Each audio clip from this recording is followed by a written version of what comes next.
Nous allons voir dans cette nouvelle vidéo le lettrage des comptes de tiers. Alors pour lettrer un compte, nous allons aller sur Traitement. La commande lettrage, nous l'avons vu dans une vidéo précédente, se trouve dans la rubrique Gestion des comptes de tiers. Allez, je vais démarrer. On va démarrer le lettrage par les fournisseurs. Donc je me mets sur Fournisseurs et je me mets sur le premier des fournisseurs. Et j'ouvre. Donc, la fenêtre interrogation et lettrage, nous l'avons vu dans une vidéo précédente. Nous allons maintenant travailler avec le lettrage manuel. Nous verrons dans une prochaine vidéo comment lettrer de manière automatique. Alors, pour lettrer en manuel, donc, nous allons faire d'abord une recherche de fournisseurs, de tiers fournisseurs. On va lui demander d'afficher. Alors, nous pouvons constater que Adidas n'a pas d'écriture, donc ne comporte pas d'écriture. Nous allons passer au prochain tiers, donc à l'aide d'F4. Donc, allez, on va passer au fournisseur Alva et on lui demande d'afficher.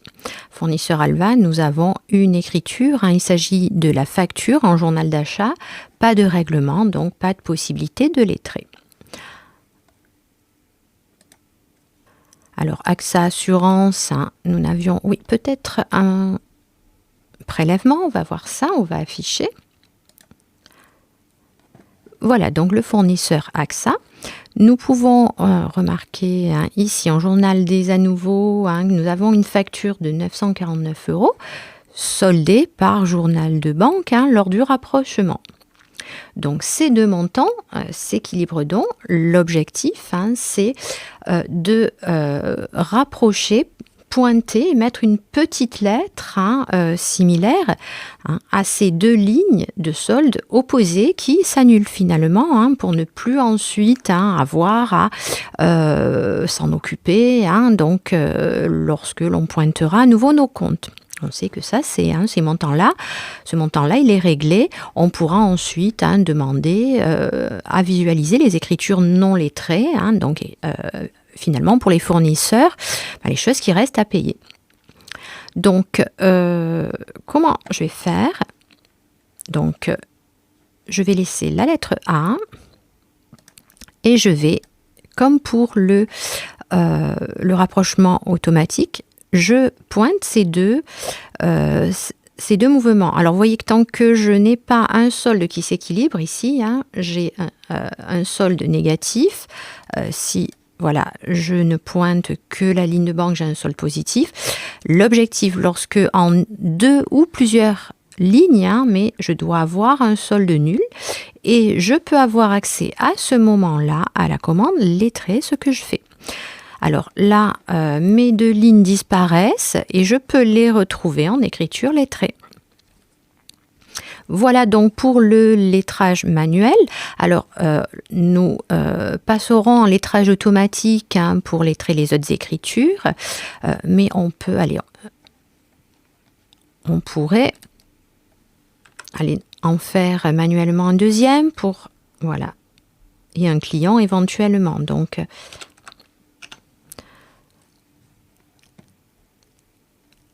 alors, on pourrait prendre...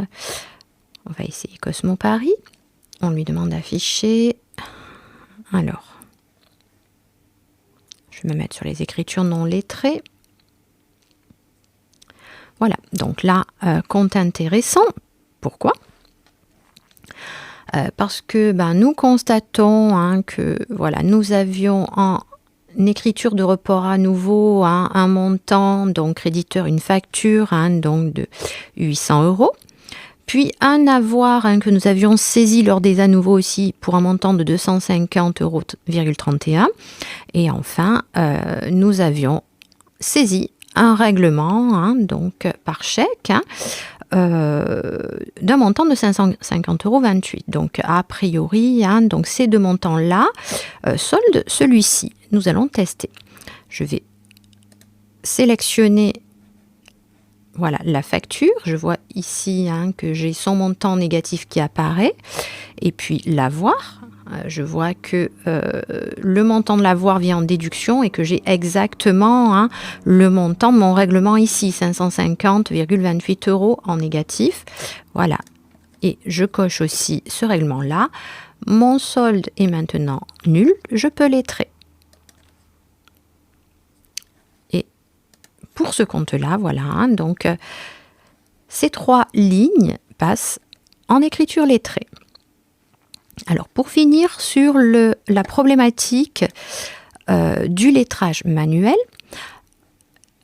si je vais voir ici dans traitement, je peux me rendre compte que le lettrage n'est pas la seule action que je puisse faire sur chacun des comptes que je sélectionne. J'ai aussi la possibilité de faire un prélettrage. Alors le prélettrage, on voit qu'on a une petite lettre en minuscule.